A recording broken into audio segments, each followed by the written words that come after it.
शाम का वक्त था। दिल्ली की सड़कों पर हल्की बारिश हो रही थी। शहर की हलचल धीमी पड़ चुकी थी, लेकिन एक कैफे में आज भी वही हलचल थी। इस कैफे की खिड़की के पास बैठे अनिरुद्ध की नजरें बाहर की ओर टिकी थीं, मानो किसी का इंतजार कर रहे हों। उनके चेहरे पर चिंता के भाव थे। उसी समय कैफे का दरवाजा खुला और एक लड़की अंदर आई। उसके गीले बालों से बारिश की बूंदें टपक रही थीं। उसने चारों ओर नजर दौड़ाई और फिर अनिरुद्ध की ओर बढ़ गई। अनिरुद्ध, उसने थोड़े संकोच के साथ पूछा। अनिरुद्ध ने मुस्कुराते हुए उसकी ओर देखा। हाँ पलक, बैठो प्लीज। पलक ने कुर्सी खींचकर बैठते हुए कहा, मुझे माफ कर दो, देर हो गई। बारिश में फंस गई थी। अनिरुद्ध ने सिर हिलाते हुए कहा, कोई बात नहीं, मैं भी बस अभी आया हूँ। दोनों के बीच कुछ पल के लिए खामोशी छा गई। कैफे की हल्की हल्की संगीत की धुनें उस खामोशी को और भी गहरा बना रही थीं। अनिरुद्ध ने चुप्पी तोड़ते हुए पूछा, तो कैसे हो? पलक ने मुस्कुराते हुए कहा, ठीक हूँ, तुम्हें देखकर अच्छा लग रहा है। तुम कैसे हो? मैं भी ठीक हूँ, अनिरुद्ध ने हल्के से जवाब दिया। तुम्हारा प्रोजेक्ट कैसा चल रहा है? पलक की आंखों में चमक आ गई। बहुत अच्छा चल रहा है। मैंने सोचा नहीं था कि इतना जल्दी इसे लॉन्च कर पाऊंगी। तुमने जो सुझाव दिए थे वे बहुत मददगार साबित हुए, अनिरुद्ध ने मुस्कुराते हुए कहा। मुझे खुशी है कि मैंने कुछ मदद की, लेकिन असली मेहनत तो तुम्हारी थी। पलक ने धीरे से कहा, तुम्हारे बिना शायद ये मुमकिन नहीं होता। अनिरुद्ध ने पलक की बात सुनकर गहरी सांस ली। वह समझ गए थे कि पलक के लिए यह प्रोजेक्ट सिर्फ एक काम नहीं, बल्कि उसकी जिंदगी का सपना था। दोनों के बीच एक बार फिर खामोशी छा गई, लेकिन इस बार यह खामोशी बोझिल नहीं, बल्कि सुकून भरी थी। अनिरुद्ध ने धीरे धीरे बात आगे बढ़ाते हुए कहा, तुम्हें पता है, जब मैंने तुम्हें पहली बार उस प्रोजेक्ट के बारे में बात करते हुए सुना था, तब ही समझ गया था कि तुम इसे जरूर पूरा करोगी। तुम्हारी मेहनत और लगन देखने लायक थी। पलक ने अनिरुद्ध की आंखों में देखा और हल्की मुस्कान के साथ कहा, तुम्हारी यही बातें मुझे हमेशा प्रेरित करती थीं। हर बार जब मुझे लगता था कि मैं हार जाऊंगी, तुमने मुझे फिर से खड़ा होने का हौसला दिया। कैफे के माहौल में धीरे धीरे एक अलग सी गर्माहट घुलने लगी थी। दोनों ने अपनी अपनी कॉफी की चुस्की ली और पलक ने अपने फोन से कुछ तस्वीरें दिखाते हुए कहा, यह देखो, हमारी टीम की मीटिंग्स और लॉन्च के दिन की कुछ तस्वीरें। अनिरुद्ध ने तस्वीरें देखीं और मुस्कुराते हुए कहा, यह सब देखकर बहुत अच्छा लग रहा है। तुम्हारी पूरी टीम ने कमाल का काम किया है। पलक ने सिर हिलाते हुए कहा, हाँ, टीम ने भी बहुत मेहनत की, लेकिन एक बात मैं तुम्हें आज बताना चाहती हूँ।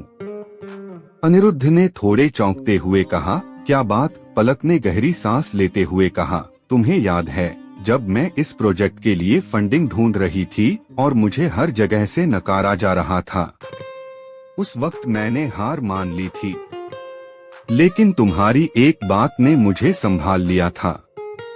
अनिरुद्ध ने हैरानी से पूछा, कौन सी बात? पलक ने धीरे से कहा, तुमने कहा था, अगर तुम्हें खुद पर यकीन है तो दुनिया का कोई भी नकारात्मक जवाब तुम्हें रोक नहीं सकता। तुम्हारी यह बात मेरे दिल में घर कर गई थी। उस दिन से मैंने ठान लिया था कि चाहे कुछ भी हो जाए, मैं हार नहीं मानूंगी।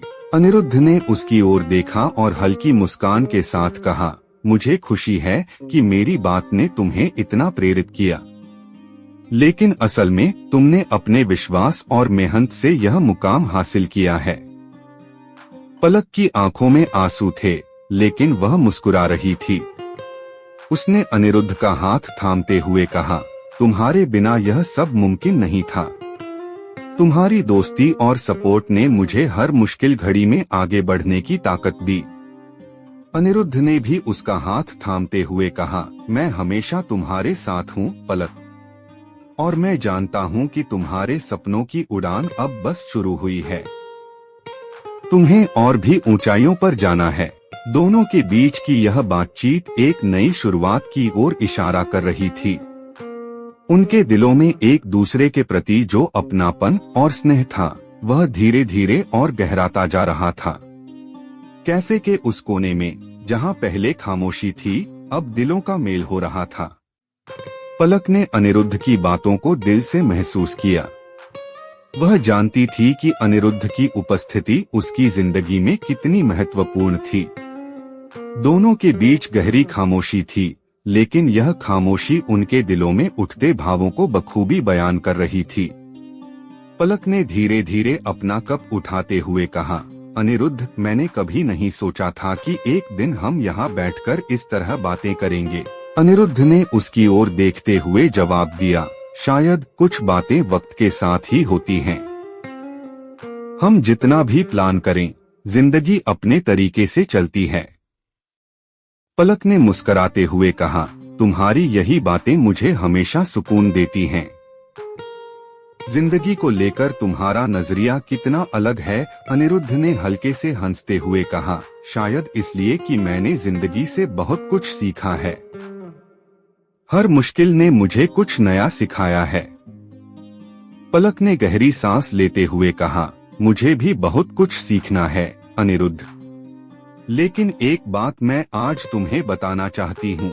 अनिरुद्ध ने थोड़ी जिज्ञासा के साथ कहा, क्या बात है पलक ने अपनी नजरें झुकाते हुए कहा, तुम्हारे साथ बिताए हर पल ने मुझे कुछ न कुछ सिखाया है। तुम्हारी बातें, तुम्हारा साथ, सब कुछ मेरी जिंदगी का एक महत्वपूर्ण हिस्सा बन गया है। और शायद इसी वजह से मैं तुम्हें सिर्फ एक दोस्त नहीं मानती। अनिरुद्ध ने उसकी बात सुनकर थोड़ी देर तक कुछ नहीं कहा। वह उसकी आंखों में देख रहा था, जैसे पलक के दिल की गहराई को पढ़ने की कोशिश कर रहा हो। फिर उसने धीरे से कहा, पलक, मैं भी तुम्हें कुछ बताना चाहता हूँ। पलक ने उत्सुकता से उसकी ओर देखा।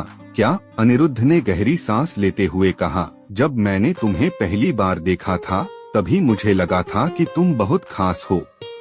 तुम्हारी मेहनत, तुम्हारा समर्पण, सब कुछ मुझे बहुत आकर्षित करता था, लेकिन मैं कभी अपने दिल की बात कह नहीं पाया।